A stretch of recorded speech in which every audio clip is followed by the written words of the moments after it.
And here we go. We're about ready to kick it off again, and we will now move over to Coffee's training montage and shopping spree if he needs it. So what does Coffee do to advance to his 4th level in character, and then out of character, what does that actually give us? So he will be going to Rodrin's Mage Academy in Waterdeep and studying this under the School of Illusion, since his leopard style blade singing relies on that. And he is studying there for 2 weeks to learn 2 new 2nd level spells, which is his first time learning 2nd level spells. And let's say the person you meet up with is Elduin Moonfall, is a high elf that works at that place and is there to assist you in learning the new spells. It's Elduin Moonfall. Elduin Moonfall. Better known as Woody. That's his code name.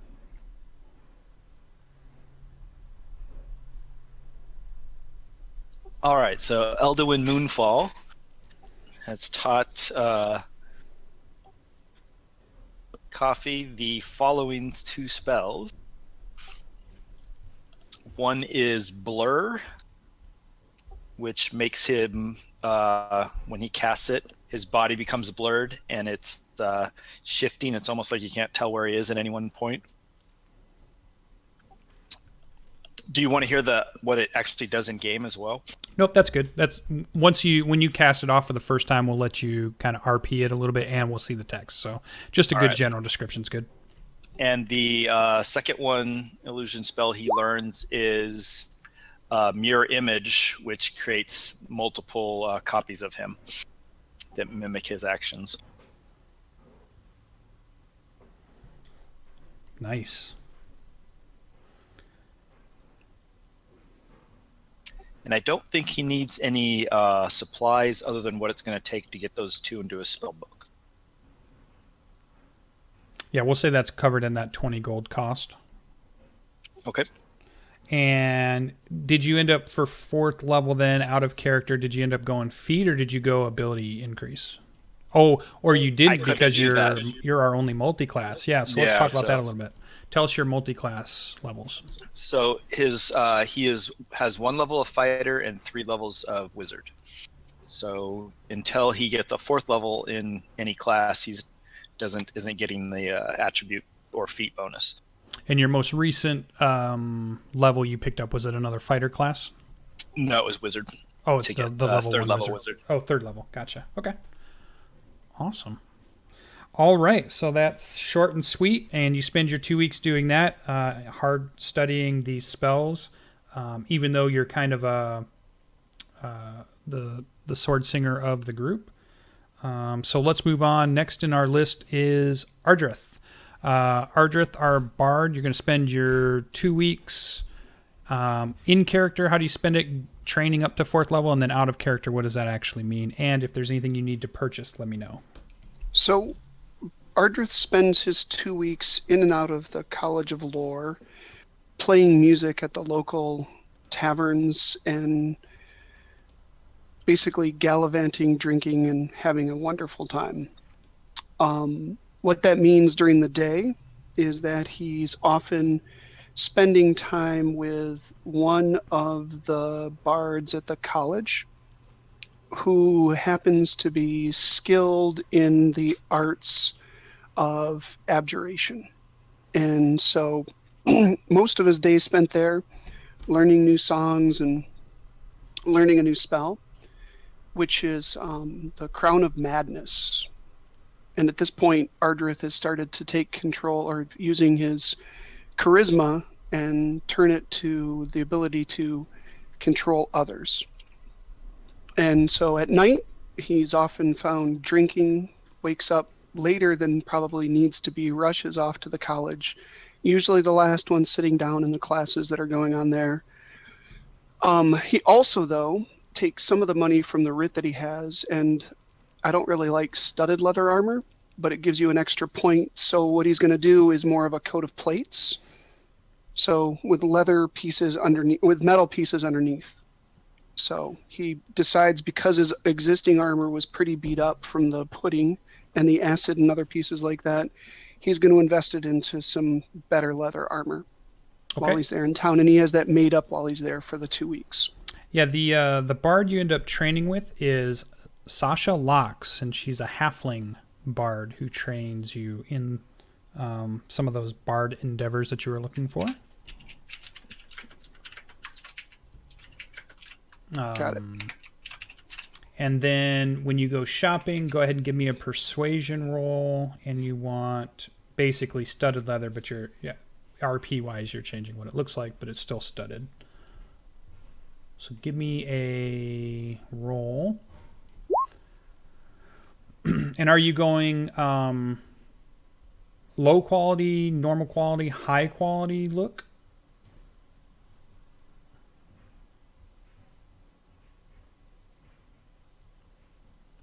Oh, I'm not hearing you. That's because I was muted. I'm going to go for the higher quality because it'll keep me alive. And it looks good, too. So you rolled well, so I'm going to take some money off there. You were able to haggle the price down a little bit. So, and this is a nicely done, fitted to you in your specifications, but it will be 60 gold. Perfect. Willing to pay it. So that leaves me 40 gold on account. Okay. With the money holder in Waterdeep. Great. Awesome. And so really, you picked up some of your bard stuff. So out of character. Now, did you end up as 4th level? Did you take the ability increase, or did you take a feat? I took a new spell, which was Crown of Madness, and then I took an ability increase, which I added in. Oh, which one did I take again? Did I take Deception? I think I took Deception. Oh, I think you get like an ability score increase if you look that. I think you get to move either charisma up or something like that. You could get one at a higher or move. Oh, I didn't know I had an ability increase. I'll have to go back and look at that one again. Yeah. Check your 4th level, and you get to choose. I think on there's a chart there for bard. It'll tell you. Well, I probably can just. Ability score improvement. Yep, I didn't see it there. Okay. Yeah, so make sure you get that because you don't want to miss out on that if you don't do the feat. Agreed. Okay. Awesome.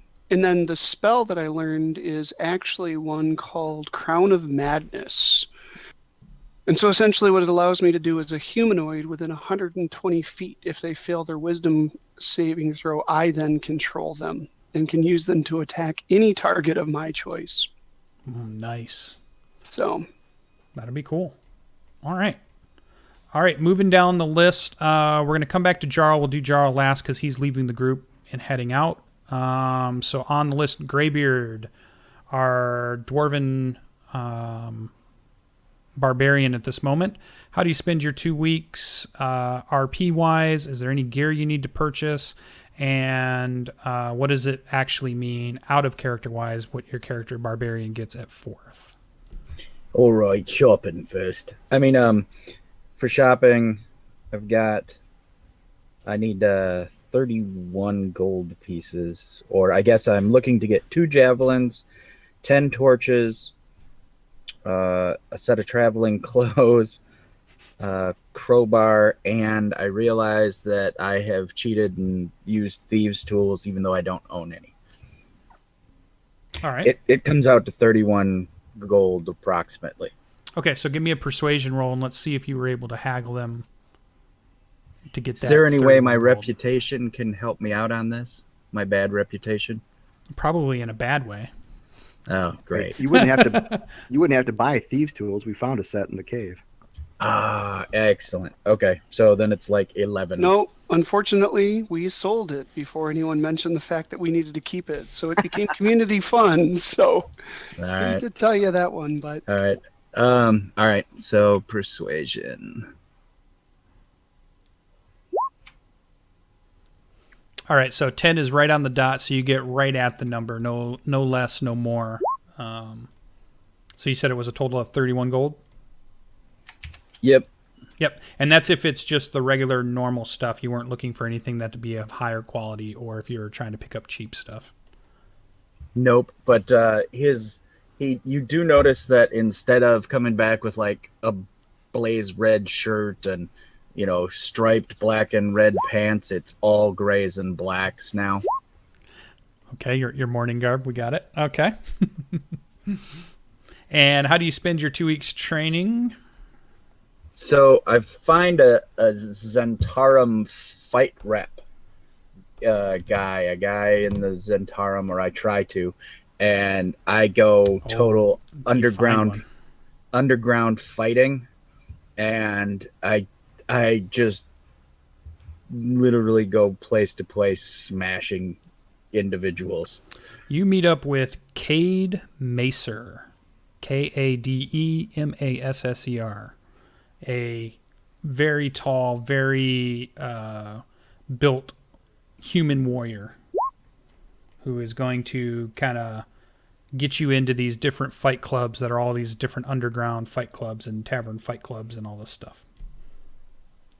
And so, just bashing his way, taking all his frustration and loss out on things. Again, it all fits into my backgrounds and bonds and whatnot about losing friends and losing people. So basically, he gets bigger and stronger. He's getting to be one of the strongest people most people have ever seen, and he's learned to punch someone and then throw them immediately into a hold and then grapple another person at the same time. Or you notice that, when he's hitting with his fists, it's like he's stabbing these people with a dagger. He's hitting them so hard.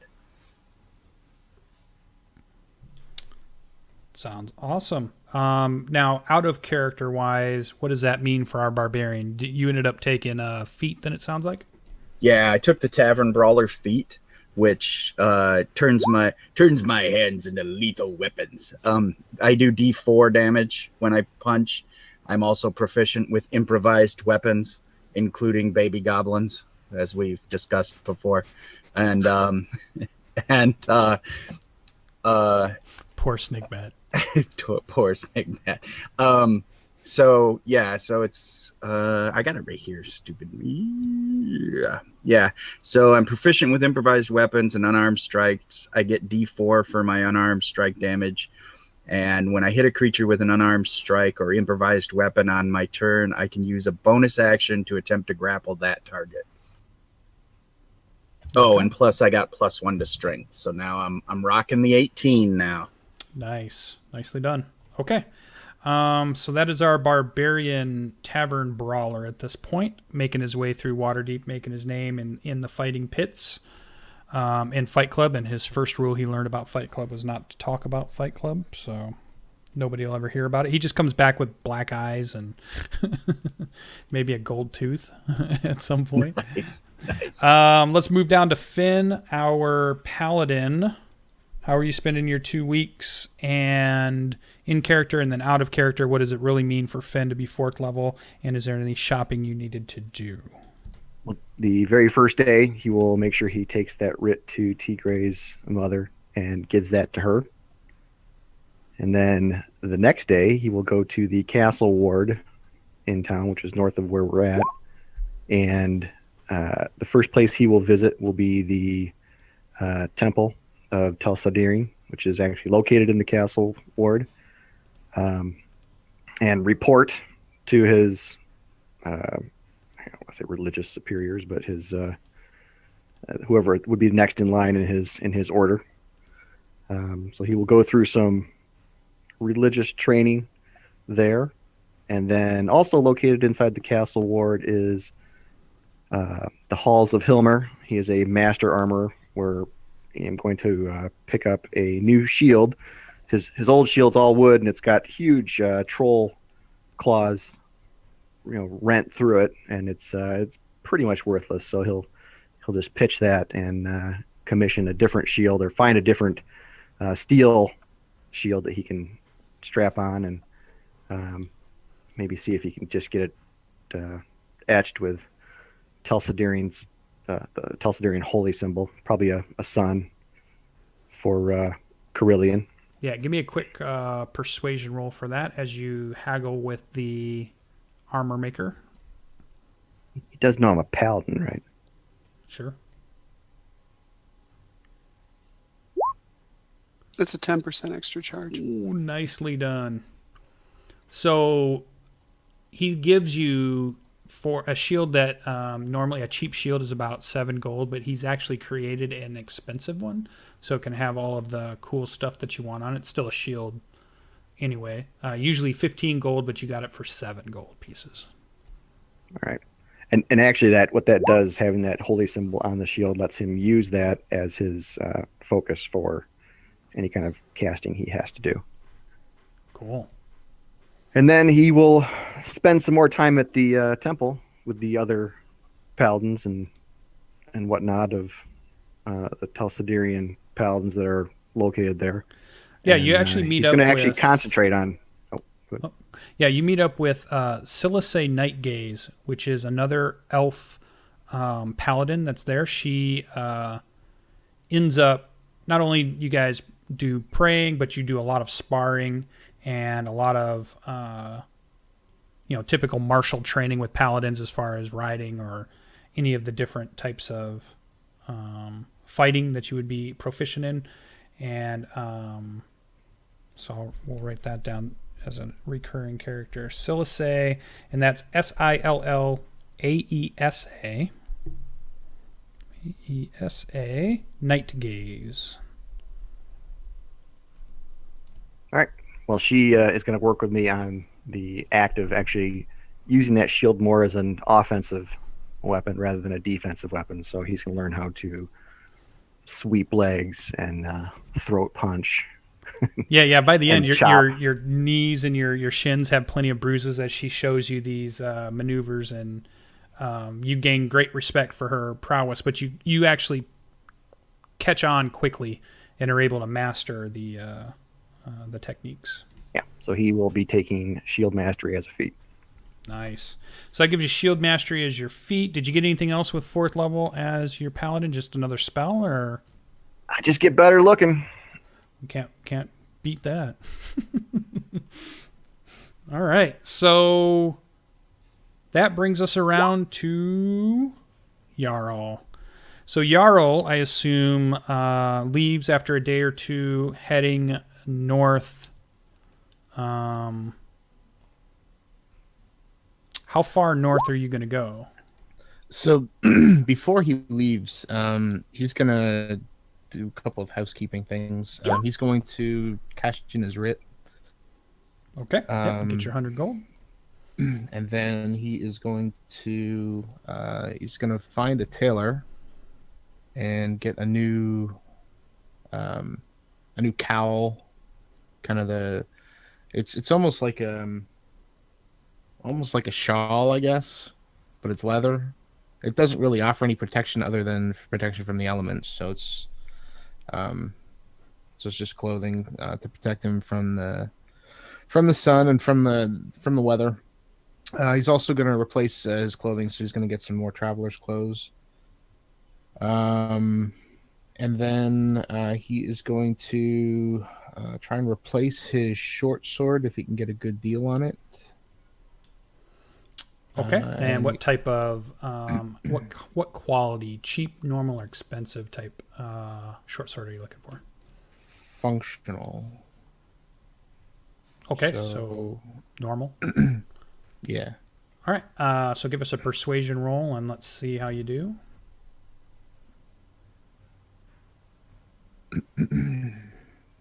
Persuasion.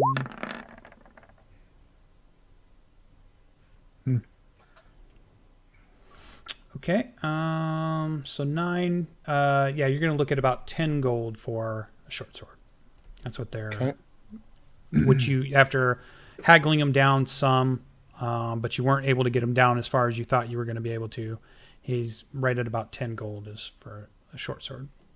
It's obviously right, used, but still in good condition. How much was it for the new clothes?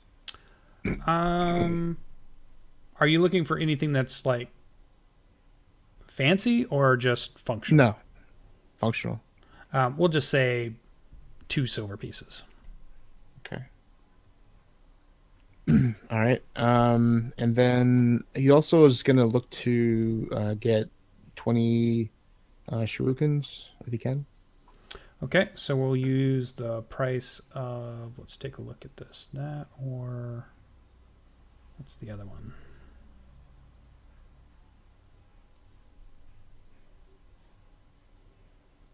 Okay, so let's do one more persuasion roll. Did you go to a different place for these?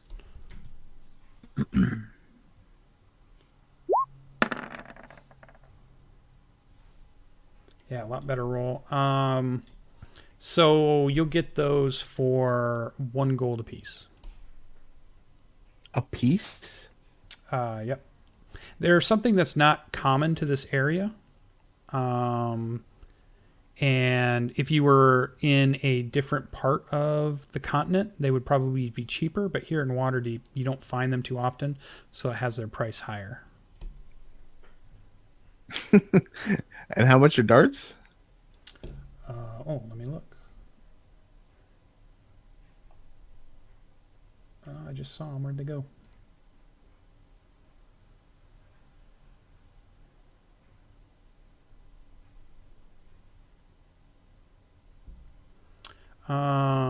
Darts are 5 copper pieces typically.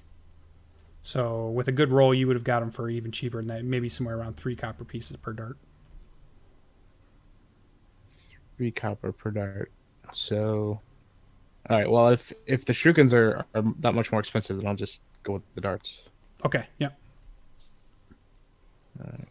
20 darts. And how much is that? 3 copper pieces a piece. So that's like I don't know how much they weigh. It doesn't say that 60 here. copper. They are 0.25 per. I'm sorry, 0.25 for 4. Looks Okay. like. All right, so let's see. So it'd be 24. Okay. And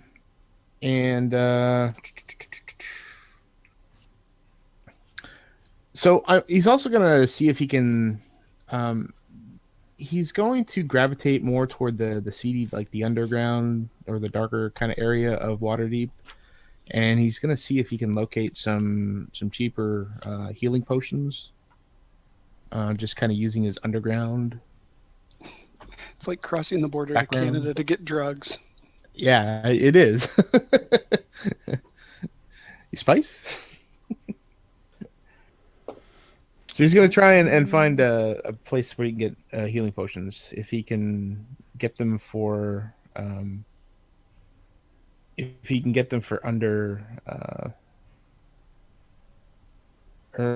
them for around 40 gold, he's going to buy 2. Otherwise, he'll just get 1. So let's start with, give me an investigation roll, and let's see if you were able to find more of a seedy potion shop. Yeah, you didn't really find anything off the beaten path. It seems like you need these magic shops stay on the beaten path so that they're not robbed. Okay. So now give us a persuasion check, and we'll see what the price they offer you. So you guys haggle, and yeah, with 13, looks like they would still be. Yeah, they're still at 50 gold pieces. Okay. All right, so he's going to take 1. Okay. All right. So having taken care of that, he finds a dojo and does a little bit of training, and he kind of the blows that he's taking and giving to the apparatus is giving him it's hardening his bones, so he's increasing his stamina a bit, so his hit points increase, his hit die increase, his life force's key increases as well, and he just feels really confident as he's kind of going around the apparatus and sparring with some people at the dojo, and he's feeling really lucky. So one of the things that he took at level 4, he did not do the attribute increases. Instead, he went and took the luck feat.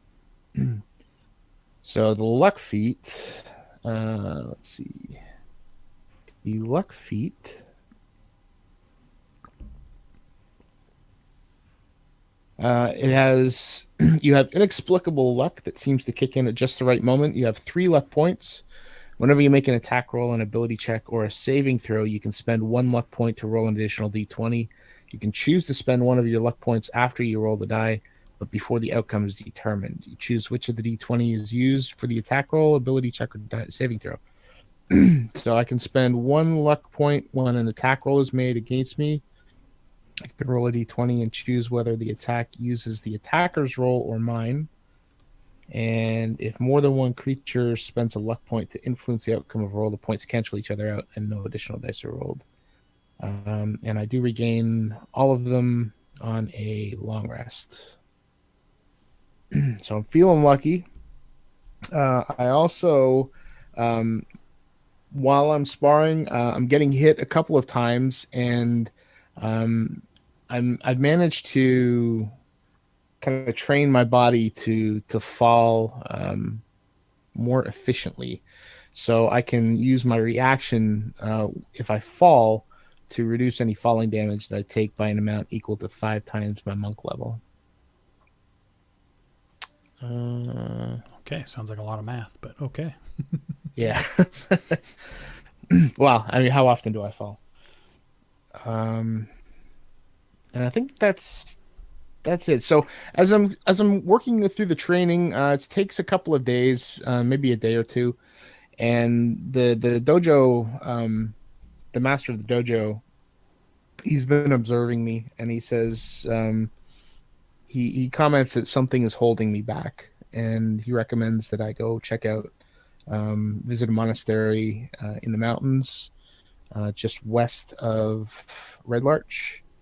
And after a discussion, I do tell him that I am from my home.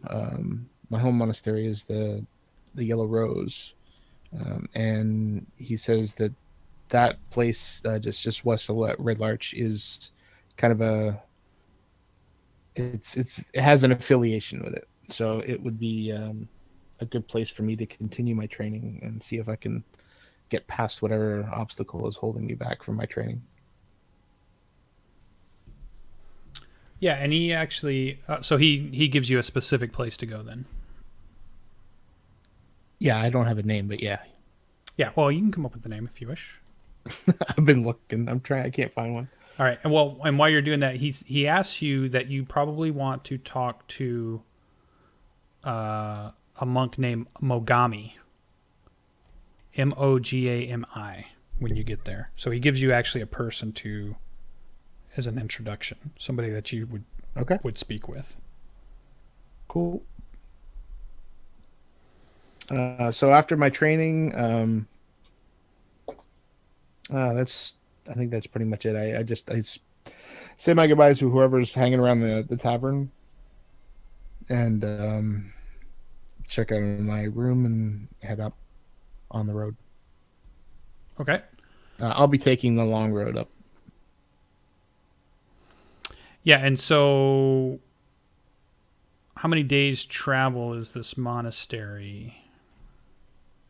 It would be kind of I'll let you here-ish. choose. I don't know what's the scale on the map here. To get to Red Larch. Oh, Yeah, where's there's my no scale scale? on it. I thought there was. I want to say, let me look. So to there was a day's travel. So every 3.5 feet is a day's travel, approximately. So it's almost 12. So it's probably around 4 days travel all the way up to Red Larch So I'm gonna see if there's a caravan or something that I can travel with. Yeah, there's always things that are leaving each day, heading north and south. So that should like double my speed, right? No, they'll still be going fairly slow. I think the only way you would increase your speed is if like you bought a horse and then you pushed the pace. Other than that, you're going to do about 21 miles a day. So carriage wouldn't, like a caravan with a carriage or something? Yeah, you still get about they just list 21 miles a day on traveling. All right. I think I remember the price of the horse. I don't believe you can rent them, right? Right. Yeah, I think they're expensive. That's Yeah. 8 gold a horse, right? Let us see. That's a good question. I think they're 8 gold.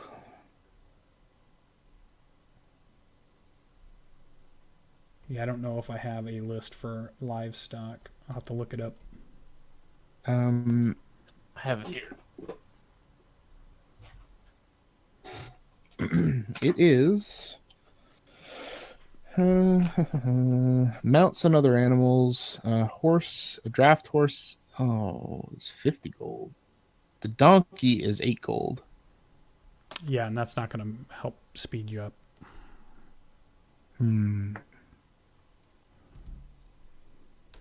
Well, all right. I'll hitch on with a caravan anyway. Just strengthen numbers. Sure. Well, you don't even have to pay them. They kind of look at you as like, if we get attacked, you'd help out kind of thing. And for that, they let you ride with them.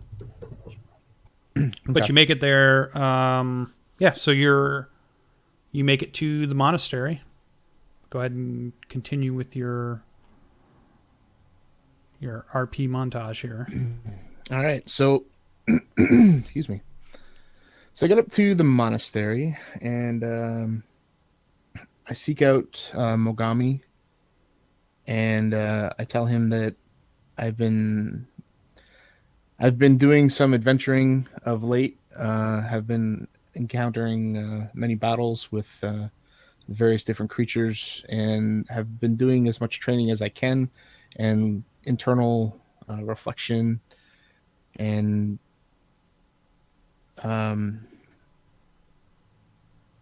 whatever the word is that I'm looking for.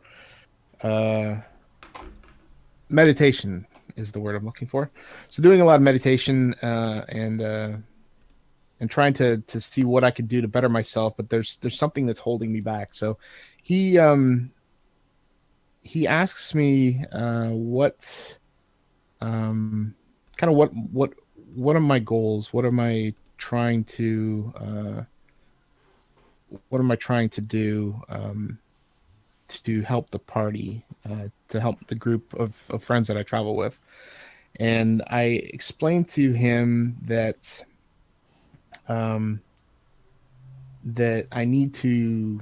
We've lost a couple of party members, and part of that has been my ineffectiveness, and I need to get better at staying healthy so that I can be still engaged in the fight. And it's been and I also kind of mentioned that I've got this the issue with the sunlight. So he suggests a training regimen, and so he introduces me to the. Let me get the. So he introduces me to a tradition within the monastery. There are a couple, and he says that the one that he recommends for me is the way of the open hand. And the way of the open hand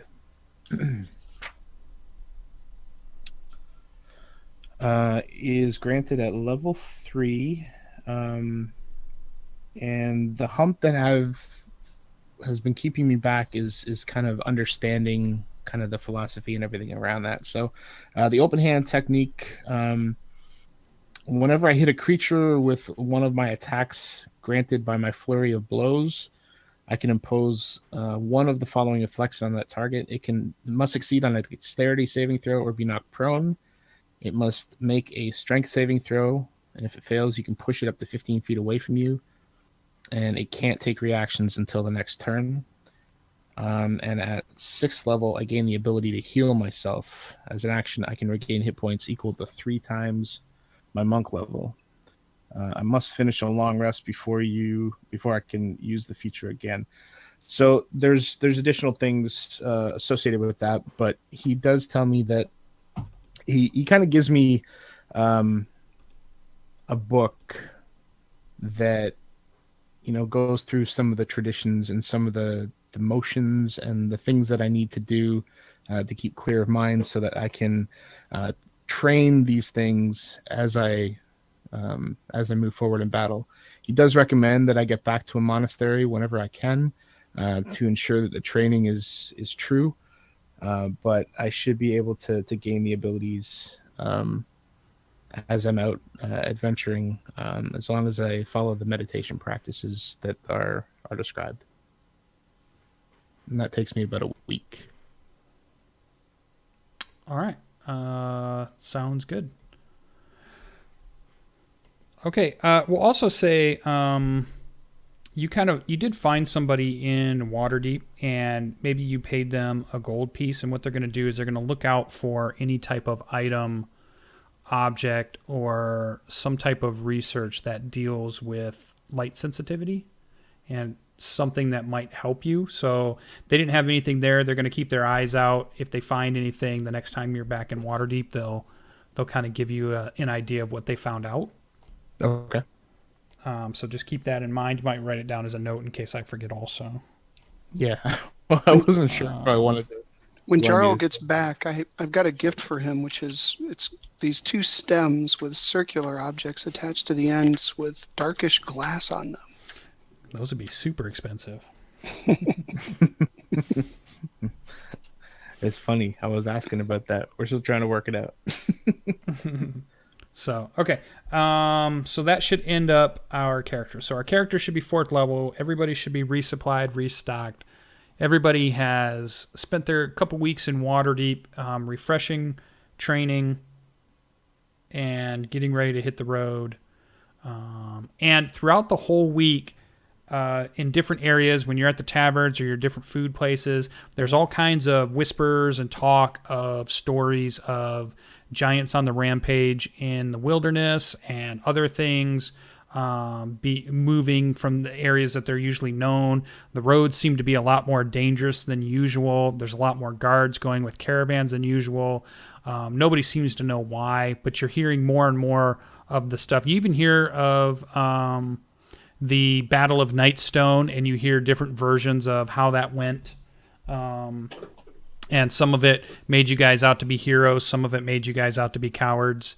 As stories, widely vary one way or the other. And one time it was you were all humans. The other time it was you were all elves or something. And another time you guys handily beat everything. And the other time you guys ran and the town guard had to save you.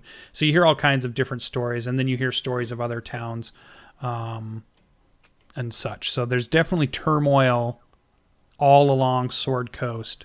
And it does seem that something's going on with the giants, as much as you can tell. Yes, and Greybeard gets in more fights. I was thinking the same thing. So, let us prepare to march north out of Waterdeep. And unless there's anything else happening, how's the group meet up? What time of day? And how do you set out? So, what's the group doing? Dawn on the 14th day. Okay. No messing around. Yeah. Let's do it. So you drag Greybeard the first mile or so. Do we have a wheelbarrow, maybe? We'll just roll them. Shield. Barrel. You're a shield master now. Drag me on your shield. Oh, no. We can take them along. Spend most of my time polishing that shield. All right. I'm marching in my sleep. All right, yeah, so you guys are on this is the 4th day of the 3rd 10-day of Flame Roll. So you're mostly through the month of Flame Roll at this point. And you guys said you're leaving in the morning? Yep, at dawn. Got a long walk ahead of us. Okay. On the long road. That you do. All right, and marching order. I'll be up front. I'll be in the back. Number 2. Okay. Second to the back and doing my whole fading back until I'm just behind Jarrel and then dashing a little forward. And Ardreth. All right.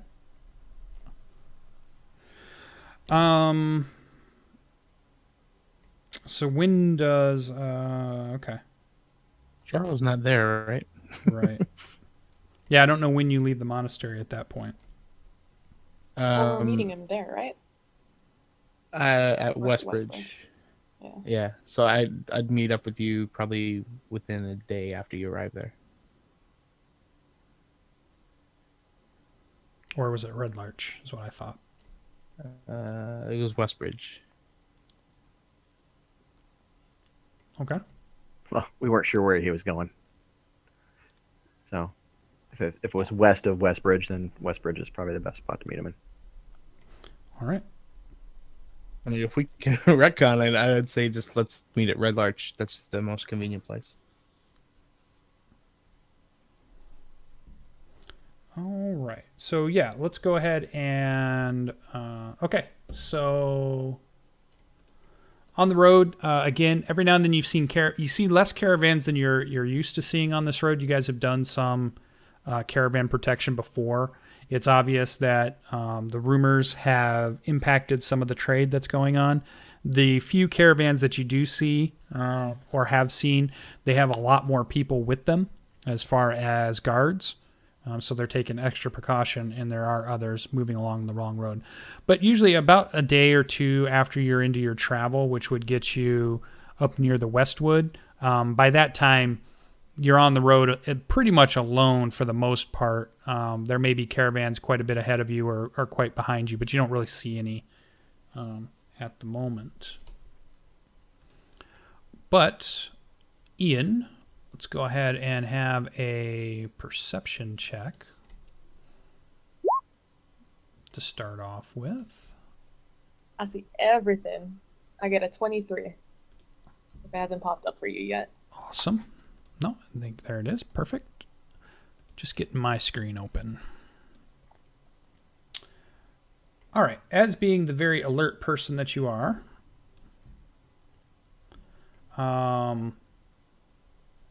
you kind of see a enormous, what you think to be a tower floating on a billowy cloud, and it must be probably 1,000 feet overhead. And it's a little bit forward of you, but it's definitely overhead. It must be hundreds of feet tall, and the spire looks strangely like a pointy wizard's hat. You're noticing that tower seems to be drifting a little bit further down, but not by too much. And then you watch as part of the cloud from the tower begins to form what looks like stairs that begins to kind of spiral down all the way, and it looks like that spiral of stairs is coming down right to you. Where are we at this point? You guys, I'll move the object. Object and token. Oh, there we go. You are about here.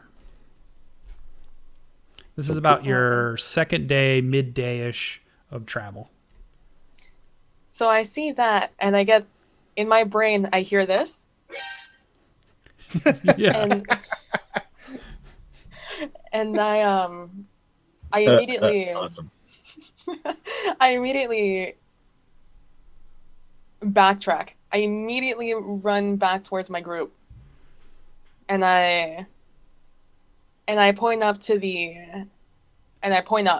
essentially. And I'd Yeah, say, okay. Yeah, and everybody can kind of make it out. And you see basically this cloud is forming what looks like you would only describe as cloud steps. And they are spiraling down to the road right towards you guys, right where the group is. Is anything coming down them? No. All right, so I suggest we hide somewhere. Is there anything we can hide it behind? Yeah, there's trees and bushes all around to the sides of the roads here and there. You wouldn't say that you're in the deep forest, or you're not traveling through the deep forest, but there's copses of trees and different things. I would suggest that they have seen us and they are clearly sending some kind of invitation to us. If the stairs were directly coming towards us. Yeah, and even in the moment that you are just looking at it, you've run back, and the stairs have finished forming right on the road, probably maybe 50 feet from you, and they're sized for human.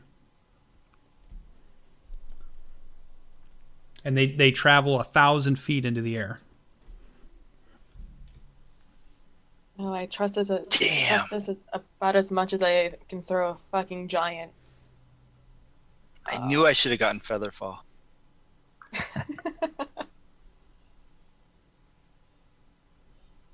How high up is it? You would gauge 1,000 feet. Oh my gosh. Glad I'm not there. You might as well tug Clangeddin's beard. I'm not climbing that. Yeah. No, if they ever send those clouds, we're dead. There's nothing saving us. Well, technically nothing saving us if they were to drop a rock on our heads either.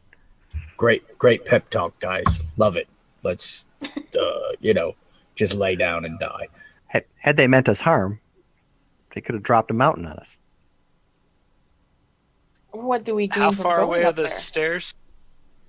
They're 50 50 feet from you right now. Is there anything at the bottom of the stairs? No. They appear to be made out of a cloudy substance, and they spiral back up 1,000 feet back up to the tower. And it's a tower in a cloud? The tower sits on top of the cloud, yep. How big is the tower? You think several hundred feet tall. Giant-sized tower? Yeah, definitely. All right. And any movement up there at all? Not that you're seeing.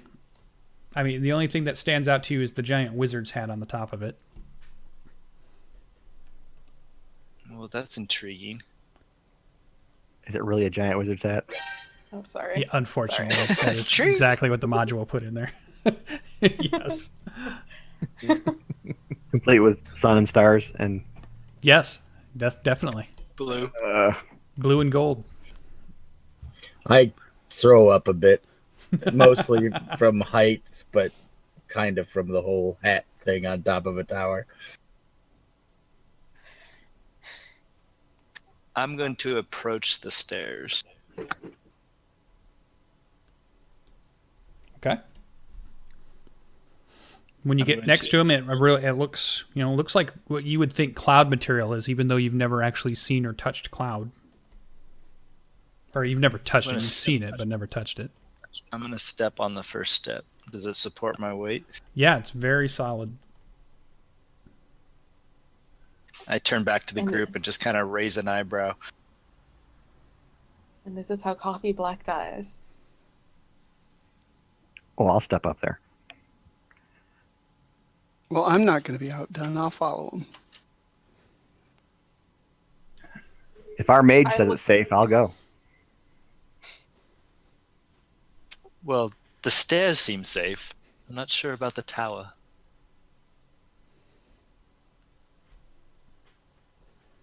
I mean, what's our escape plan, though? If things go to shit, what do we do? Fall Run to away. our deaths. We pray, and I'll start walking up the stairs. Nice.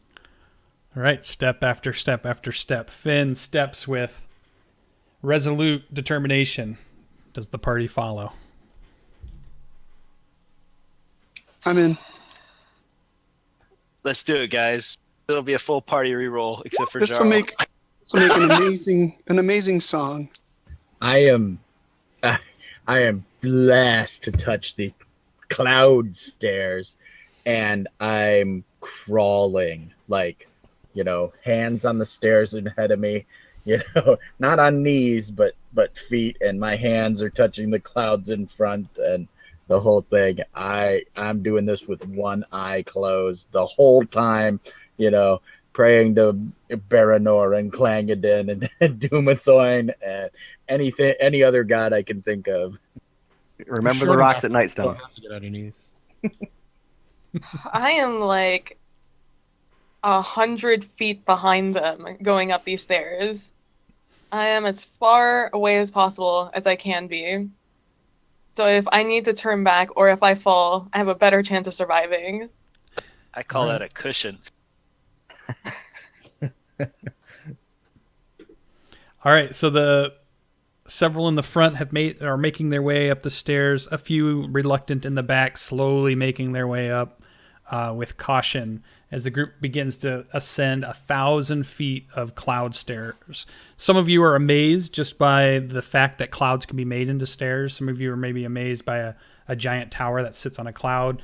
A couple of you are definitely very worried about falling and thinking about the impact of said bodies falling once these stairs disappear underneath your feet. But you make it to the top, and when you get to the top, you are on basically firm cloud stuff. You're standing upon a cloud, and you see a tower in front of you. Finn is the first to reach the area. Do you wait for everyone else, or are you going to move from there? I'll wait. Okay. This is how we die. Yeah. So let's go into our cliffhanger break for the next 5 minutes while our party trundles up some stairs, and then we come back and we deal with a tower on a cloud in the sky 1,000 feet up. So stay tuned, and we'll be right back. This is our second break, and we'll continue on.